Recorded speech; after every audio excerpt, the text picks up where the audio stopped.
जी sir, आज की जो पत्रकार वार्ता रखी गई है इसकी जानकारी। जी बहुत बहुत नमस्कार। आज की जो पत्रकार वार्ता थी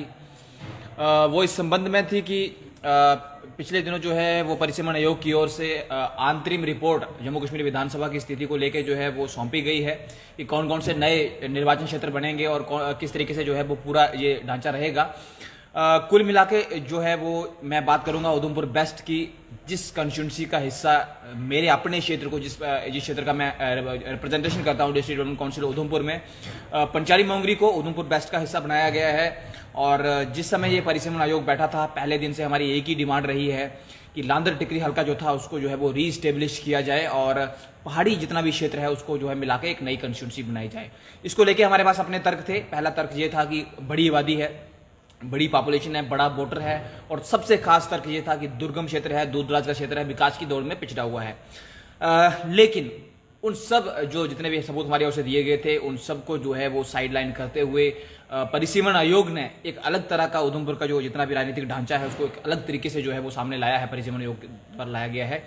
उधमपुर ईस्ट और वेस्ट के रूप में। हमें किसी क्षेत्र विशेष से जो है वो एतराज नहीं है, लेकिन मसला ये है कि खास करके उधमपुर वेस्ट की बात करूं तो जितने भी पंचारी मोंगरी टिकरी का इलाका, कुछ उधमपुर का इलाका और उधमपुर की कंप्लीट म्यूनिसिपैलिटी का एरिया, इस सबको मिला के इतनी बड़ी कंस्टिट्यूंसी बना दी गई है कि इस सब में शायद कई सारे जो मुद्दे हैं, कई जो छोटी छोटी हमारी पंचायतें हैं उधमपुर से सटी हुई हैं या उधमपुर से दूरदराज की पंचायतें हैं, उन बहुत सारी पंचायतों के मुद्दे जो है मुझे लगता है कि गौण हो जाएंगे अगर उनको प्रॉपर तरीके से जो है वो मंच नहीं दिया गया।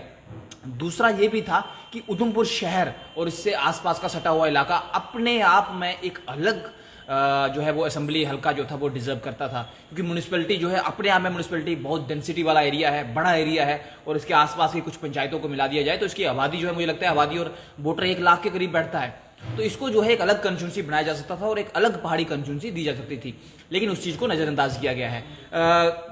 इनकी ओर से कहा गया कि जनाब 1 लाख के करीब आपको वोटर चाहिए, पॉपुलेशन चाहिए। ठीक है, हम मानते हैं 1 लाख के करीब आपको वोटर चाहिए, पॉपुलेशन चाहिए, हमने मान लिया। लेकिन जब एक ही ड्यूटी में परिसीमन हो रहा था और हम भी पिछड़े हुए क्षेत्रों में शामिल थे, तो फिर किस बिना पे कुछ क्षेत्रों को जो था उस पैरामीटर से बाहर रखा गया, यानी कि 1 लाख से कम आबादी और पॉपुलेशन वाले एरियाज को जो था, वोटर्स वाले एरिया को जो है एक अलग विधानसभा हल्का बना दिया गया। लेकिन जिस विधानसभा हल्के की हम बात कर रहे थे, जो सबसे आखिरी कोना है, पिछड़ा हुआ क्षेत्र है, जिसकी जो रेंज है जो अंत में जो चिनाब तक जाता है, सावलाकोट प्रोजेक्ट तक जाता है, तो उस क्षेत्र को जो है वो नजरअंदाज कर दिया गया। तो इसको लेके हम सख्त आपत्ति अपनी परिसीमन आयोग के सामने जो है वो दर्ज कराएंगे, और निश्चित तौर पर इसमें कोई दो राय नहीं है। जो कॉन्स्टिट्यूशनल बॉडीज हैं, जो संवैधानिक संस्थाएं हैं जिसके तहत इन सब जो ये सारा काम किया जा रहा है, हम उनका पूरा सम्मान करते हैं, उसको पूरा सम्मान देंगे भी। लेकिन एक प्रॉपर तरीके से, एक प्रॉपर चैनल के थ्रू हम एक स्ट्रांग ऑब्जेक्शन फाइल जो है वो सबमिट जरूर करेंगे परिसीमन आयोग को। लेकिन उसके ठीक पहले जो हमारे एसोसिएट मेंबर हैं, माननीय सांसद हैं Udhampur Doda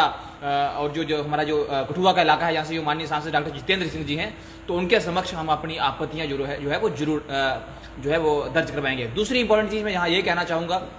long pending demand रही, हालांकि हमारे ऊपरी क्षेत्र को डिग्री कॉलेज का मुद्दा वहाँ शाया रहा और स्टिल हम अभी तक उस कन्फ्लिक्ट को जो है वो सॉल्व नहीं कर पाए हैं। वहाँ काफ़ी सारे चैलेंजेस हैं, बेसिक इंफ्रास्ट्रक्चर के चैलेंजेस हैं, यहाँ तक बात करूँ तो रोजगार के चैलेंजेस हैं। लेकिन कुल मिला के जो उधमपुर का इलाका है, यानी कि हमारा डिस्ट्रिक्ट हेडक्वार्टर है, हमारी देवका नगरी उधमपुर है, इसका सहयोग हमें लंबे समय से मिला है। इसने हमारे पहाड़ी लोगों को एब्जॉर्ब किया है, उनको जो है वो पहाड़ी लोगों को जो है अकोमोडेट किया है, उनको मौके दिए हैं, रोजगार के मौके दिए हैं, और खास करके शिक्षा के क्षेत्र में, क्योंकि हमारे जितने वहाँ के जितने भी बच्चे हैं, या तो वो डिग्री कॉलेज उधमपुर में पढ़ते हैं, या फिर जो हमारी छोटी बहनें हैं वो वुमेन कॉलेज उधमपुर में पढ़ती हैं। तो कुल मिला के उधमपुर ने हमेशा से हमें अकोमोडेट किया है, हमें खुशी है कि हम साथ साथ हैं। लेकिन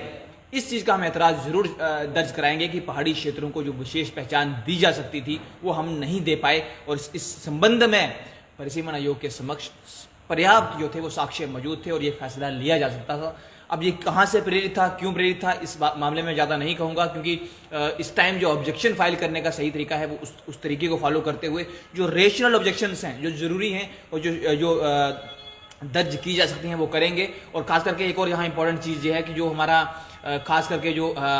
जब आप उधमपुर बेस्ट की बात कर रहे हैं, तो उधमपुर का बेस्ट का कुछ इलाका, यानी कि मेरी कुछ पंचायतें आपको ईस्ट में डालने की जरूरत नहीं थी। अगर आपको डालना था, ये फिर वही बात होगी जिस तरह से हमारा लांदर और दंदोता का एरिया था, एक टाइम में जो था आपने उसको जो है वो क्या किया, एक टाइम में आपने उसको जो है वो इस तरीके से डाल दिया कि वो आज तक पिछले 26 साल में जो है वो जस्टिस के लिए लड़ते रहे। आज ठीक है, आज आपने उनको वन साइड कर दिया, लेकिन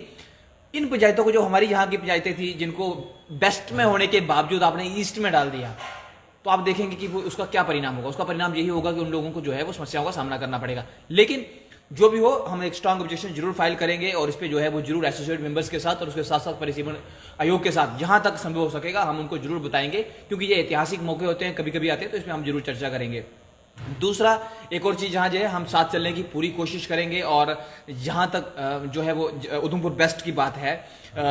हमें किसी क्षेत्र विशेष से एतराज नहीं है, लेकिन हम एक अलग पहाड़ी, वो क्षेत्र जो विकास की दौड़, मैं पहाड़ी नहीं कहूंगा, मैं वो क्षेत्र कहूंगा जो विकास की दौड़ में पिछड़ गया है, उस क्षेत्र के लिए एक अच्छा प्रतिनिधित्व, उसके लिए हम सदा लड़ते रहेंगे। और जहां तक उधमपुर नगरी का सवाल है, हम सदैव जो है इस चीज के आभारी हैं कि इन्होंने हमेशा सदा हमें स्थान दिया है, सम्मान दिया है, यहाँ से प्यार मिला है, और आगे भी जो है हम इस मसले पे जो है वो काम करते रहेंगे। लेकिन जहां जहां जनता के मुद्दे होंगे जिनको उठाना जरूरी होगा, निश्चित तौर पर हम वहां मौन नहीं रहेंगे, वहां पे हम जरूर जो है वो आवाज उठाएंगे, और इन सारे इश्यूज को जो है हम लगातार कंसर्निंग जो डिपार्टमेंट है और कंसर्निंग जो हमारी गवर्नमेंट है उसके समक्ष उठाते रहेंगे, इस उम्मीद के साथ कि जैसे 26 साल पहले से हम एक कंस्टिट्यूंसी की डिमांड कर रहे थे, और आज फिर जो है वो जो हमारी आज की डिमांड्स हैं इनको हम कंटिन्यूसली उठाते रहेंगे, ताकि जो है पब्लिक के मुद्दे जो है वो हल किया जा सके। बहुत बहुत धन्यवाद।